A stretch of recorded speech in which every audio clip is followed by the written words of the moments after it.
already know that we gonna stick with him or her because they are anointed by God, and we know that long we connected to him, we'll be all right. See, it's people depending on you today to stay connected to God. They got confidence in the God in you, not you yourself. But I come to tell you, but the God in you is the overcomer. The God in you is the man of war. Because the Bible says God is the man of war. He fights our battle. But you got to stay under his covenant. You got to stay up on his word. You got to stay faithful like David. You got to keep the love of God no matter how they talk about you. You got to keep the faith no matter how it looks. No matter how big the trial look, you got to keep the faith. And because of that, God continued to elevate David. No matter what he faced, he came out on top.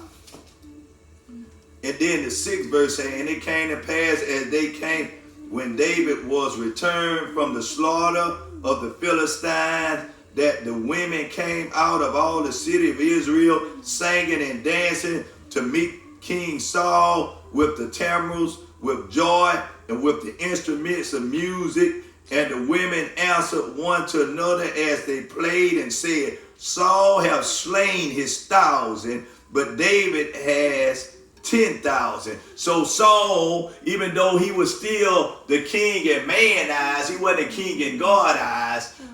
God showed them who he was with. He was with David because David was able successfully, one little young boy, to kill 10,000. So what I'm telling you, that was supernatural. That let you know that God was with him. He wasn't a natural or skillful warrior at the time. He had not much experience in battle, but because he had the man of war on the inside, which is God, that fights our battles, that overcome every spirit, every beast, every obstacle, every sickness, every disease, every infirmity. He was able to overcome anything that crossed his path.